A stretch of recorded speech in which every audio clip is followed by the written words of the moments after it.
प्यासे कौए की अनोखी यात्रा। भूमिका। गर्मियों की तपती दोपहर थी। सूरज आसमान में आग उगल रहा था। हर कोई छाव में छुपा हुआ था, लेकिन एक कौआ आसमान में उड़ता हुआ पानी की तलाश कर रहा था। उसका गला सूख रहा था, लेकिन दूर दूर तक पानी नहीं दिख रहा था। तभी उसे एक पुराना गांव दिखा, जहां एक टूटा फूटा कुआं था।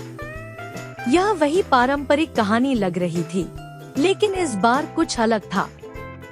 प्यासे कौए की अनोखी यात्रा। पहला अध्याय। तपती दोपहर और प्यास की पीड़ा। गर्मियों का मौसम था। सूरज आसमान में अंगारे बरसा रहा था।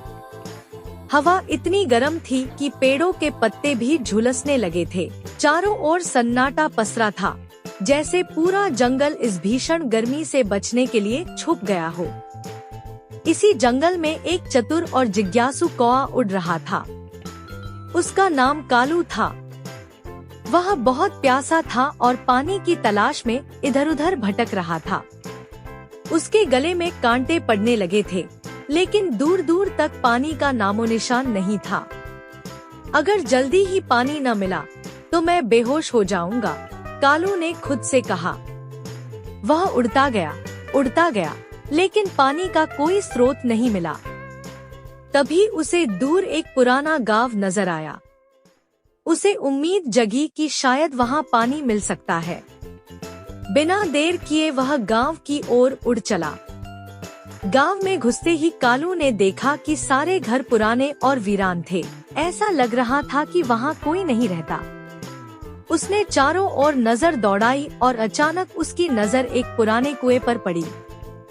शायद इसमें पानी हो, कालू ने उत्साहित होकर सोचा। वह कुएं के किनारे जाकर झांका। कुएं में थोड़ा पानी था, लेकिन वह बहुत नीचे था। अब मैं इस पानी तक कैसे पहुंचूं? कालू सोचने लगा। उसे अपनी दादी की एक पुरानी सीख याद आई। अगर किसी समस्या का हल सीधे नहीं मिलता, तो अपनी बुद्धि का उपयोग करो। कालू ने सबसे पहले अपनी चोंच से पानी निकालने की कोशिश की, लेकिन पानी बहुत गहरा था। वह कुएं के अंदर उतर नहीं सकता था। मुझे कुछ और सोचना होगा, उसने बुदबुदाया। तभी उसे एक पुरानी तकनीक याद आई, पत्थर डालकर पानी का स्तर ऊपर लाना। कालू तेजी से आसपास बिखरे हुए छोटे छोटे पत्थर उठाने लगा और एक एक करके कुएं में डालने लगा। जैसे जैसे पत्थर गिरते गए, पानी ऊपर आने लगा। लेकिन तभी कुछ अजीब हुआ। कालू लगातार पत्थर डालता जा रहा था, लेकिन अचानक कुएं के अंदर से एक अजीब सी आवाज आई। कौन है? कौन मेरे कुएं का पानी लेना चाहता है? कालू चौंक गया। उसने डरते डरते कुएं में झांका, लेकिन कुछ नजर नहीं आया। यह मेरी कल्पना तो नहीं थी, कालू ने सोचा। तभी कुएं से फिर आवाज आई, जो कोई भी इस कुएं से पानी लेना चाहता है, उसे मेरी शर्त माननी होगी। अब कालू को समझ में आ गया कि यह कोई साधारण कुआं नहीं था। उसमें कोई रहस्यमयी शक्ति थी। कालू थोड़ा हिम्मत जुटाकर बोला, कौन हो तुम? और तुम्हारी शर्त क्या है? कुएं के अंदर से एक भारी आवाज आई, मैं इस कुएं की आत्मा हूँ। अगर तुम पानी चाहते हो, तो तुम्हें मेरी पहेली का सही उत्तर देना होगा।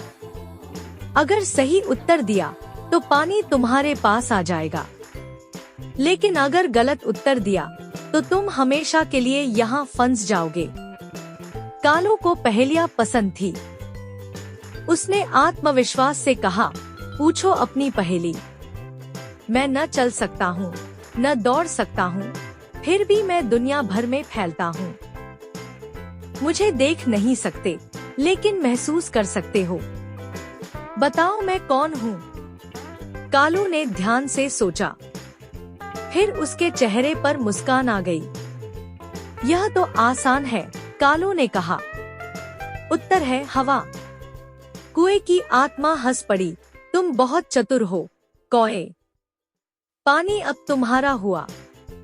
जैसे ही कुएं की आत्मा ने यह कहा, पानी ऊपर उठने लगा।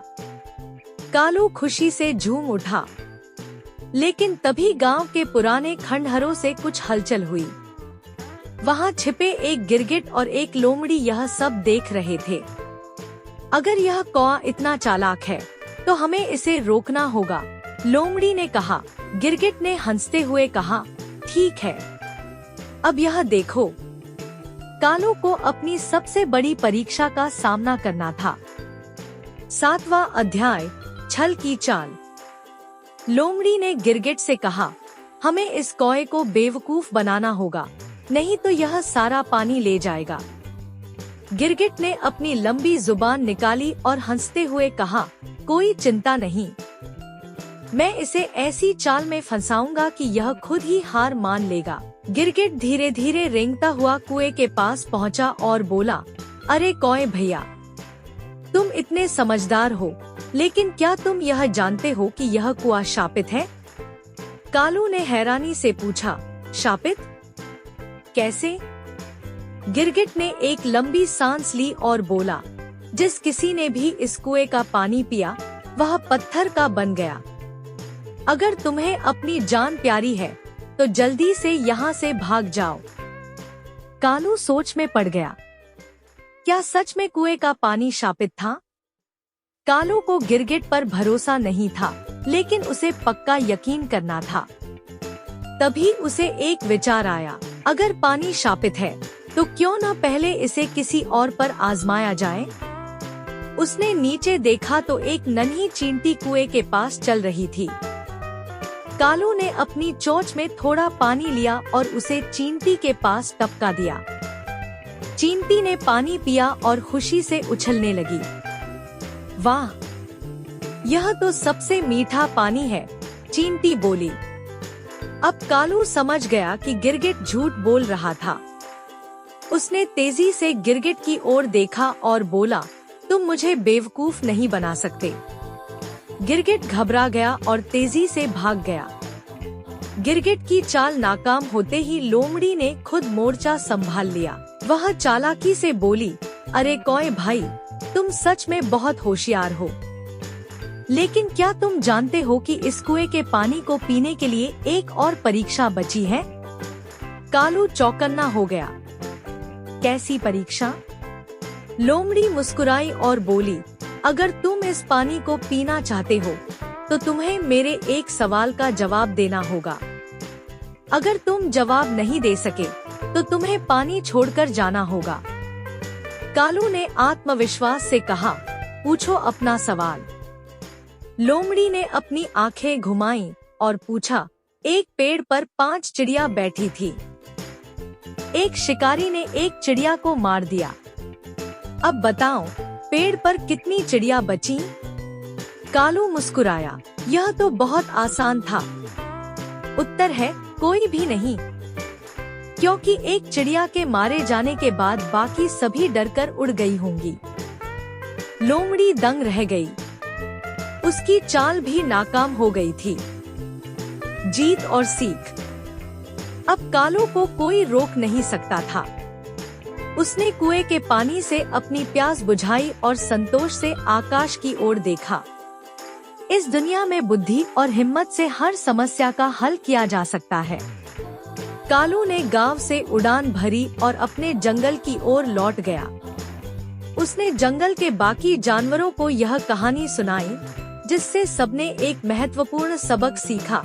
मुश्किल हालात में घबराने की बजाय दिमाग से काम लेना चाहिए।